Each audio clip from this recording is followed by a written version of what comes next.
Hey, good morning and afternoon. Welcome back. Welcome, Hayden. Glad you could join us today. Glad to be here. Fantastic. Thought maybe we get a little quick start, a little high-level introduction of yourself. How did you end up building a startup around social content and generative sales if you're doing the generative sales? Is there a specific problem or moment that made you say, I have to fix this? Or what led you to wanting or having more interest in marketing and social media? That's a good question. So basically it all stems from I like being the hype man. I like being that, the guy behind the curtain that's like, yeah, you got this. I like putting other people, up there. It's like making you look good. Um, as far as the social aspect, everything's shifting online as we can see using AI, using a whole bunch of everything shifting to online, and that's all marketing is. Yes, you can do emails, you can do, promotions, whatever you'd like. But in my specific expertise, just, you know, putting putting you out there and just, how I started is just, I want to go where the attention is, and all the attention is online. Everyone's, if you have a clothing brand, it's all online. If you have, electrician, it's all online. You can find everything online, and that's where I gravitated towards. That's a great response. In fact, actually, the way Hayden and I met, we worked together at AutoZone Commercial Sales, and so I've seen Hayden's approach to customer service and people sales. And in commercial sales, you're not selling directly just primarily to public, walking off the street DIYers. You're selling to businesses. So the businesses have limited slices of time, and Hayden was a point person to be in front of those businesses when they would buy from us and make sure that they continued to buy more, come back. And I got to see how he interacted with clients as well. And pretty impressed with his approach and what he just said. His energy level is high. He's a great marketer, and he's doing a good job of self promotion here too. Really truly appreciate it. Uh, Dude, anything from you? Um, just well, it's a comment, but probably a question at the same time. When I was in college, one of my minors was marketing as well. I was like, yeah, I want to do it. I want to do it. I have to do it. But then, as I was studying throughout the years, it was 4 years, right? As I was studying throughout the years, the whole marketing and all the exercises that they gave us or tasks that they gave us, and then obviously they rated what you handed in. I had to realize that it just wasn't for me. You need to be creative. You need to have that kind of mentality, that kind of personality, to be able to do it, right? Yeah. And that's what I wanted to ask from you. Have you studied it, the marketing itself, or in school, or is it something that you just were passionate about, having to deal with people? Because I'm sure that you're an extrovert as well, Yes. Yes. and that's definitely needed. That's an amazing question. I like how that's set up. Um, Being an extrovert helps a lot. Also, the energy that you create is the energy you get back. A lot of people are rude, and you'll call them and be like, "Hey, congratulations, your first cold call of the day. How are you doing today?" Yeah, Oh, all exactly. right. Well, doing it, it's just a bunch of reps, but also, you also kind of have to like people because you're promoting someone else, pretty much your whole job. And especially when you asked, have I done schooling? No. But it's interesting because you can get school level, you know, education or learn a new thing just on YouTube. There are so many resources out there. AI, you can just ask any question that you want to know, and then you have to try it out. You can't read how to swim. You got to do it. So it's Good, kind of good. just it's just kind of trial and error, and so far it's been great. That's a good point, probably, because for me as well, it was on paper it sounded really good. Had to learn from books, obviously, read it, understand it, and kind of have it become your own. But at the end of the day, when really I needed to go there and do the task itself. It just failed. I'm like, I cannot do this. So yeah, you're right. You have to do it. I Did get you you. that kind of to me, I think from our positions, for working in technology, it's just noise, right? We're looking at go, what's this all about? But when you Exactly. actually are trying to do something outside of a technical role, outside of working for another company, what types of content actually moves somebody from being passive when you're talking to them, just a passive listener, viewer of what you're presenting, to engaging to a sales conversation? What do you see that you've got us here, and clearly we're interested in some advice. What Of do you course. see that moves that needle? There's a ton of different ones, but the ones that I've seen time and time again is creativity, authenticity, and just, what are you leading in your factor? What makes you you? If you're funny, if you have a little, not a mascot, but if you have something that's kind of like, oh, hey, I've seen that guy. I think he's funny. Or if you have something that identifies as you, or like if you make a joke, or if you keep referring to something, you just gotta have some personality, some spunk, just get out there, do something different. It's just all about everyone's trying to be someone else when you could be you. So That's actually excellent And points. And I'm looking yeah, at Levy on the screen, and Judith, you may agree, disagree, but we used to, I hosted a weekly call for global teams. And in that call, it was very mundane, talking about what's going on, how can we help across regions, what do you need? The one person invited to that meeting that added the most value is the guy on the screen here, Levy. He came in with a sense of humor. He had anecdotal references to everything going on. No matter the challenge, he made it worth listening. And the one person I got the most feedback about, and I don't know if I ever even shared this with you, Judith, from the participants joining was Levy. you never told me Everybody that. loved I never everybody know loved that. Levy. Yeah, I probably should have shared it more.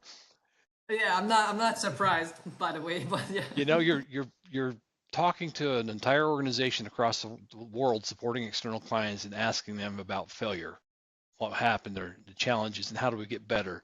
And the person that made the time more enjoyable was Levy.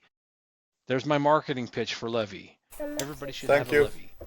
Now, I don't know how you felt, Levy. Being the Thanks, Troy. object of the marketing, I mean, do I you I love do you I see love your role Hayden's different? Hayden's energy. I really like that. It's just as oh, just a second.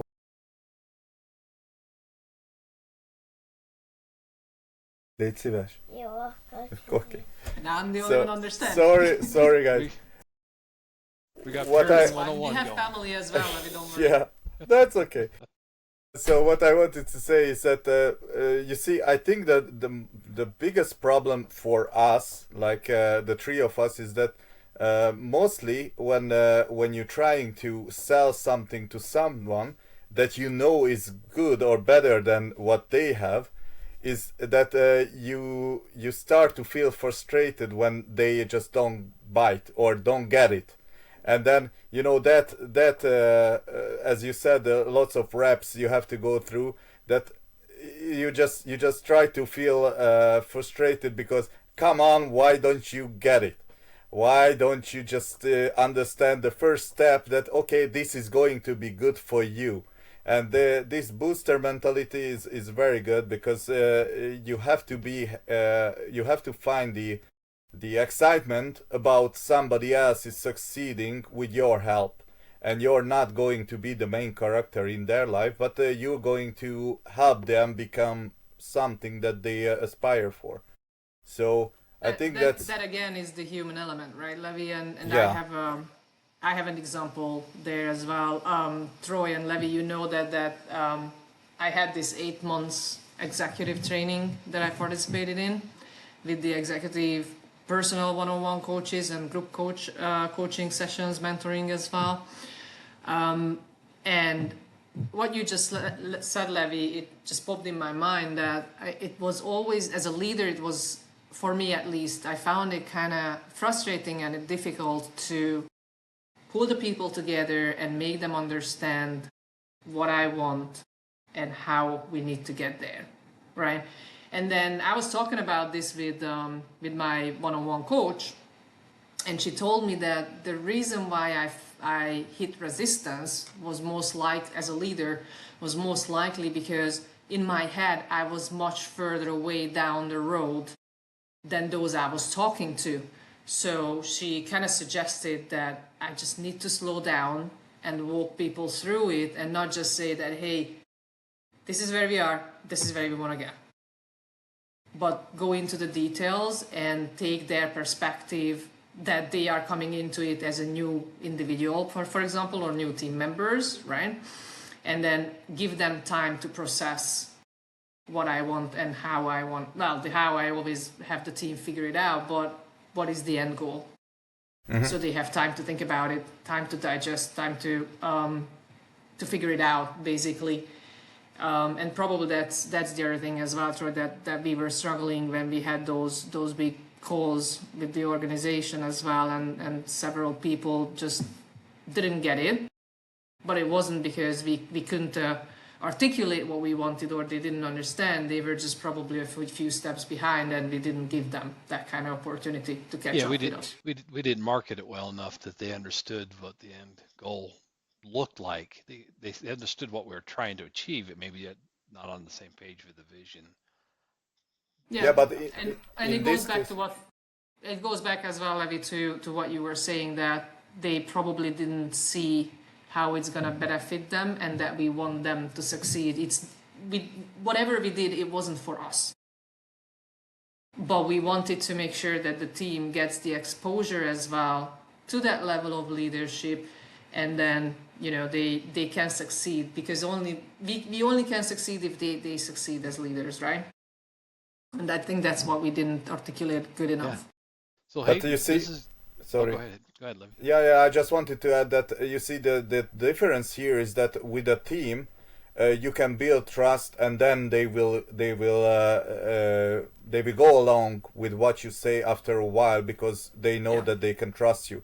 But what Hayden is explaining, I think, or we're doing, you only have a 3-second window to get there, and then to hook them, and then you can try to work. But if you don't get that short amount of attention that you are given, you can't use it to get something in return.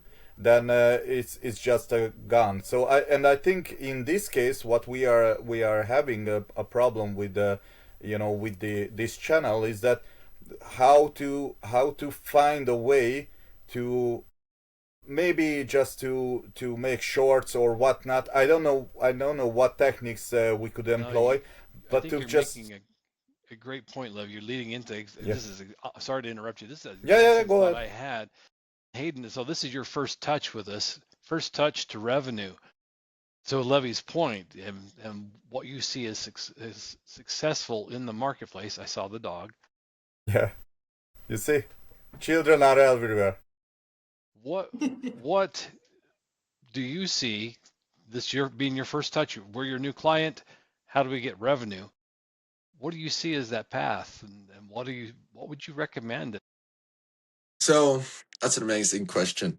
So as to touch back to what you were talking about, as you were talking to your organization, you were just like, we had everything right, we did everything, but they just didn't get us type thing. It's cool because marketing, it's anytime that you're marketing something, you have to convince someone quickly that they want what you have, that they can't live without it, that, maybe they need, I don't know, you're selling hairbrushes. It's just like, this is the best hairbrush. You're going to want this hairbrush. It's like, oh, well, why do I want this hairbrush? It's like, well, and then you lead into you have to hook them first and convince them that you want this hairbrush. And it's just all about the art of convincing people. And it's great because also, to touch back to your question now, there's so many tools on what you can do to kind of market yourself. If you're making if you want to make like a personal brand, set up, have a professional looking, everything is all going to quick dopamine scroll. Bunch of this, like, oh, if I move my thumb, I get dopamine, this. So you have to set yourself up and, position yourself for someone to see you and be like, huh, you have to hook them. So everything that you have must be, you know, pretty solid. So what you can do in your instance, since we're all on, you're publishing to YouTube, just chop up little pieces, put it on YouTube Shorts. You can put 5 clips a day, 1 clip a day, just put something, because that's quick. Oh, what's this? Oh, okay, scroll. Oh, what's this? Scroll. So you just got to hook someone, and just, quantity over quality in this instance, just to kind of put your foot in the door. It's just like, oh, well, I've seen that guy, 5 million times. Fine, I'll see what he's up to. You may get 1,000 scrolls until someone finally, and it's cool because if you post to X, used to be Twitter. If you post to X, they have a really neat algorithm to where you can post the most generic everyday thing, but if you have one good post, X's algorithm will put you in more places and kind of deem you a higher tier of creator, producer, whatever you want to name it, so that when you put out more good stuff, it's going to market it and put you in a bigger tier, so that everything that you put out is going to be put into more algorithms, rather than just, if you do YouTube, it's just going to be whoever lands on it. Especially Instagram, TikTok, whatever. It's just, whenever someone lands on it, if it's good video, people will land on it. So it's kind of just a gamble with TikTok, Instagram. So X, I think, is the best platform. X and YouTube Shorts are the best, personally, after doing some more research and, getting some more results as well. That's what I've had great success in. But we were just talking last week, Gita? We were talking about we Yeah, need it to was do last some week. Yeah. shorts, create an Instagram account and start feeding stuff there. Hadn't really considered X as a prime target. I use X. It's on my mobile device, but that's not That's my what I wanted go-to. to ask if you have an account, because I don't, so it's Yeah, gonna be you again. yeah. The only thing I don't use is Facebook. I've just never been into the Facebook scene, but I've got X, I've got Instagram, I've got, of course, YouTube. Happy to use all of them. Facebook is great. Facebook is great for marketplace. Are you sure? I am sure. But yeah, no, it's all amazing. But in this instance, just because there's so much content out there, it's just quantity over quality. Yes, the better quality that you make, but since you're just starting, you're in a beautiful position. You can just produce nothing, produce nothing, produce everything, and it just switches, and now you're popular and you have everything that you want. Yeah, So it's just kind of pushing up the hill until you finally crest yeah. it, I then think the you're there. challenge is getting past the desire for quality first, right? And it's always been the case when you design a website. It used to be you had 30 seconds. If your users weren't actively using, if you weren't giving them the right responses, you would lose them, right? And this could be even your banking. You would be dissatisfied with your banking application if it took 30 seconds to do a transaction, right? If that time window has shortened so dramatically because of probably what you're saying there, the scrolling. I Mm-hmm. don't know what it is today. How many seconds or milliseconds do you have to place that hook? It's much tighter window than it used to be, but it's the same fundamental practice. Yeah, it's you only have a couple of seconds. Probably not even a couple of seconds. So Looking looking at the analytics from some videos that I've posted on people's, any social, it's about 3-second window. And it's, if you have to say something outrageous to, hook someone, it's just, you really have to just be that guy and then coast into what you need. Levy, it's all on These, your shoulders, buddy. Salami. That's you, man. there you go. funny. We're famous. Yeah, it's just crazy. It's just everyone's on their phone, but people can't remember the last 5 things they were doing on it. So it's just, you have to, you ask someone, hey, you've been scrolling all day, what did you learn? So I don't know. That's what So it is, exactly. it's just you, because they're watching 3 No, second videos. That's all it is. And it's not intentional. That's the Exactly. problem. It's just this motion gets you, gets you your satisfaction The in your high. brain. You learn nothing. Yeah. Exactly. So it's just how do I pivot that into you're gonna now go to my account, make this as quick and seamless as possible that you're like, oh, okay. So that's why it helps when you see a person a ton of times that you're like, okay, fine, I'll give you the effort. Like, I see you a million times. So let me So ask you a quick question, Hayden.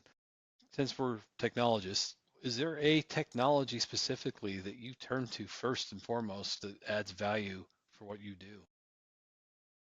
as in just like a tool or Could be a tool, it could just be a collection of tools. It could actually The just be upper the, task, the that interface with one something you is use on a regular Canada. basis works better than anything else you've got, and you feel there's a direct path to a positive outcome from it.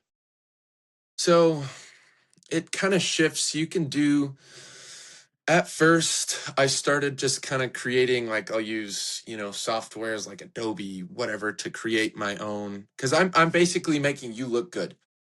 So you send me raw materials and I'll use, whatever. But I've been using a ton of AI lately. I'll use just generic, you know, not pamphlets, but just generic backgrounds, and then I'll go to Chat GPT or OpenAI, just any source, and be like, "Hey, listen, I have this product.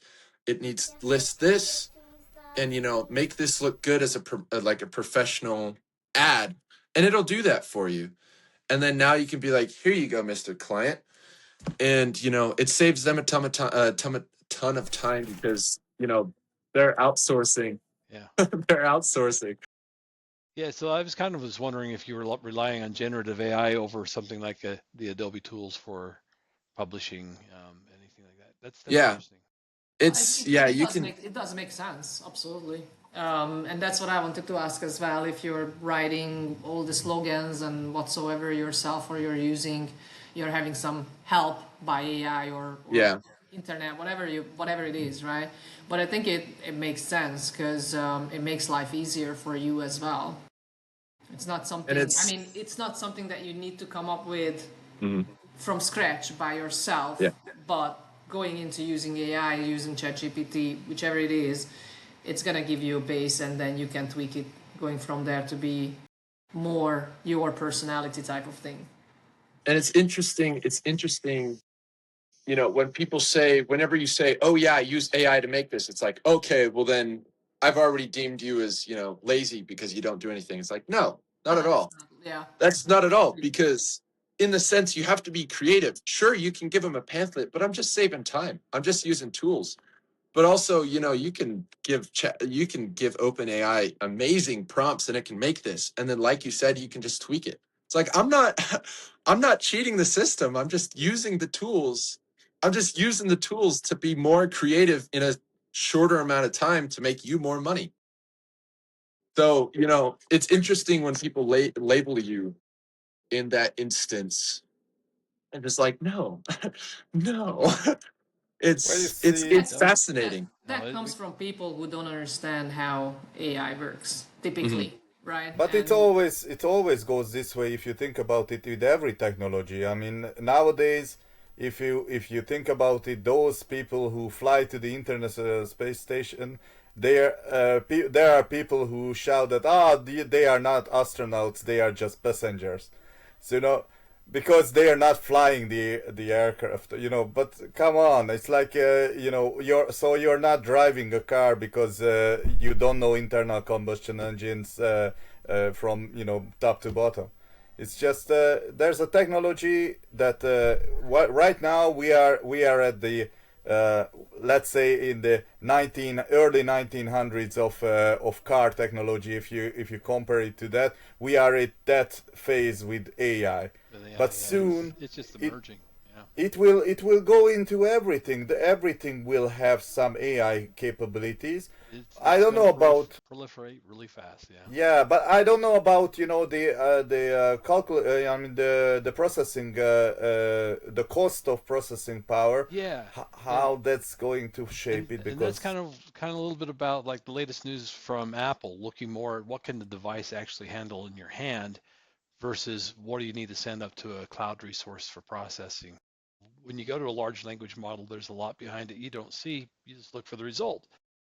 With Apple, many of these guys, they're doing a layered approach where you're processing as much as you can with a handheld device, and then from there, if it needs to go to the cloud to get to a large language model that gives it a better answer, it will. And you just keep stepping up until you've got the solution and using those resources more judiciously rather than just throwing everything at the most powerful resource today. Maybe I get a better answer locally. So yeah, there's a lot of change coming, and it's very exciting. It's very exciting. It will affect everybody, whether they realize it or not. And Hayden, to your point, yeah, we look at why would you not use AI at this point? When we say AI in this context, we're actually talking about generative AI, which is not AGI, but it's predictive results. And I don't want to try to explain it in the short time we got left, but I you get have you. the underlying element of machine learning. It just predicts the next word basically, Mm-hmm. and the high probability of being accurate. So it's pretty cool stuff. Why aren't people excited to use it? I don't know. I encounter people all the time that they're not using They are anything. all probably they are just afraid of it Yeah, because and they don't know it. yeah, and there's a good reason, and It's especially yeah. in our field, there's great It's reason in our fair. field to be concerned because people at the top levels make decisions off of products that maybe they made the wrong choice. Maybe they got rid of the human capital. The three of us on this call can relate to that, getting rid of the human capital piece, Yeah, and maybe turn to a technology that's just not there. It's not going to produce. So it's very interesting for sure. Yeah. it is. It's So great. so if you had to close out, because we're at 26, 27 minutes of recording, Hayden, if you had to close out, what would be your message to us for what we should do, and to anybody watching, what they should consider if they're interested in producing a meaningful podcast and monetizing If it? you're meaningful,